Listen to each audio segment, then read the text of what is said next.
Hello, my name is Pastillage and welcome to this week's gaming news. This week's first story is about ESL, the biggest provider of esports content, has made a deal with Facebook to bring exclusive content to the Facebook platform. ESL has said they will provide content from ESEA's Rank S matchmaking service and will produce a 30-minute show showcasing CSGO's upcoming talent, highlights and that kind of stuff. On top of that, ESL will be broadcasting their tournaments on Facebook as well.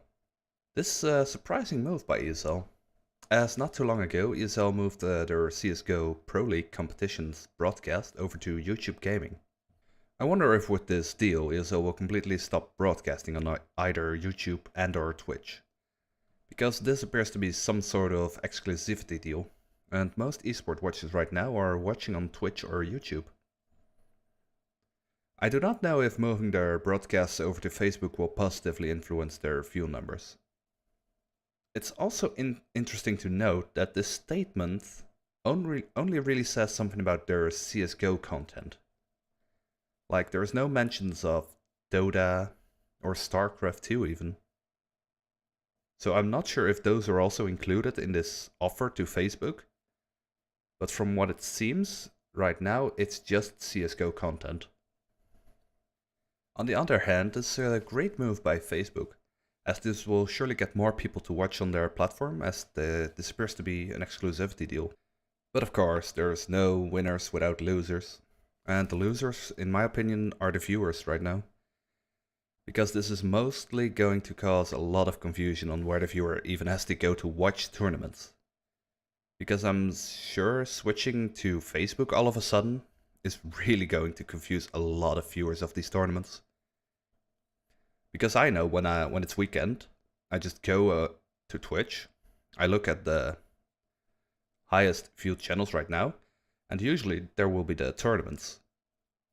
But seeing as ESL is basically moving away from Twitch right now, if I would like to watch, let's say, a CSGO tournament, I would have to somehow get to Facebook's video client. Like, I don't even know what that is. I don't even know if there's a video platform on Facebook right now. So that would actually be quite sad if I can't watch CSGO anymore because of this. The next story we have is Valve takes action against developers abusing trading cards for profit.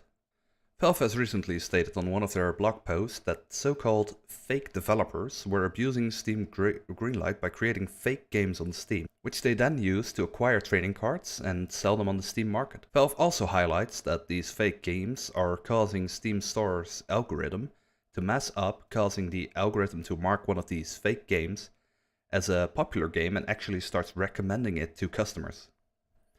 Which I understand is not something that Valve wants to happen. So, Valve has created a solution by not having games start dropping trading cards from the get-go.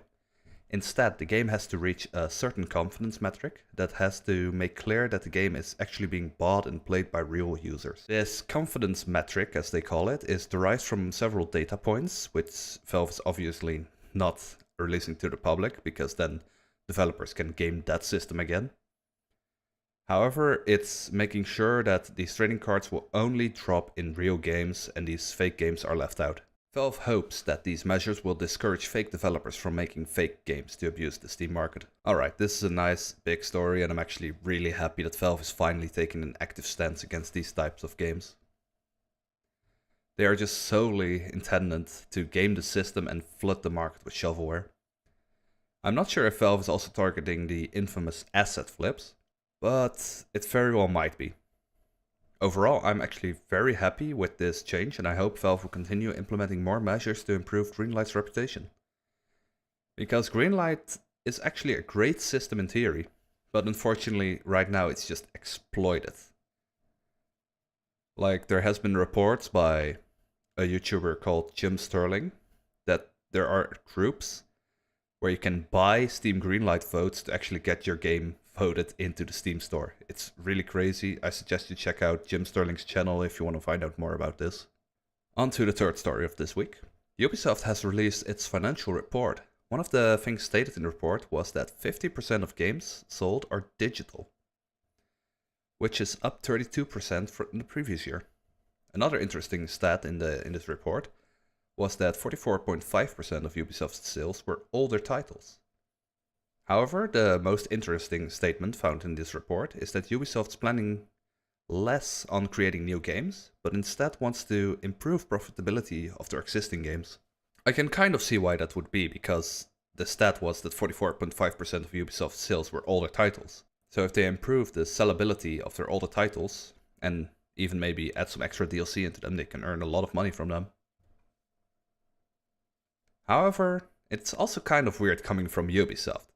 Because let's not forget, Ubisoft is the company that makes an open world sandbox game where you have to climb towers to reveal part of the map, to reveal side quests that you have to do in this giant open world sandbox. And they of course do this every year. However, they might be starting to move away from this pattern and instead go down a more Valve route of supporting and continuing to improve on your games that you currently have. However, Ubisoft's CEO has also stated there is still going to be entries in the Assassin's Creed, Far Cry and The Crew franchise this year. What do you think about Ubisoft allegedly going down the route of less games and more into supporting their existing titles? I'm interested to what you guys think. Let me know down in the comments. But now the final story of this week. And the one I admit, I clickbaited you into watching this. Destiny 2 will be exclusive to Blizzard's Battle.net platform. Blizzard revealed this on their website, which means you will be able to purchase Destiny 2 with your Blizzard balance. Which I assume also means you can basically buy Destiny 2 with your World of Warcraft gold. And let's be honest, that's kind of cool. So first off, I want to comment on this by noting that very recently Blizzard was going to rebrand the Battle.net client to Blizzard Game Launcher. I wonder if they're still gonna continue doing this, seeing as they have plans to bring other kinds of games to their platform as well. And if you then continue to call your client the Blizzard Game Launcher, it kind of seems like that would confuse a lot of customers, and also takes away from the studio's recognition for them even making a game. As you would assume Blizzard has something to do with the game's development. I'm also surprised Bungie didn't release on Steam, seeing as Steam is simply the biggest distribution platform on the PC right now. I actually think this is going to cause a lot of people to simply never find out Destiny 2 is even on PC. Because it's not going to be sold on Steam. And if a game isn't on Steam, it's almost like it doesn't exist. I have some anecdotal evidence for this only, but I know a lot of people say that if a game is not sold on Steam, they simply will not buy it. So it seems stupid of Bungie to throw all of their eggs into the Battle.net basket. EA and Ubisoft, while they have their own storefronts, they also still sell their games on Steam. If I were a developer, I would try to aim for the most stores to release my content. Just locking myself to one platform seems to just really restrict your reach. I don't think this is a smart move by Bungie at all. Anyhow, that's been it for me today. I hope you guys liked the premiere of this new show on the channel. Give me a like if you thought that I did well. If you think I just did a really bad job, give me a dislike. Let me know what I could improve in the future. And if you want to see more videos, consider subscribing, as it really helps the channel getting some recognition. Anyway, this outro has been way too long. Thanks for watching.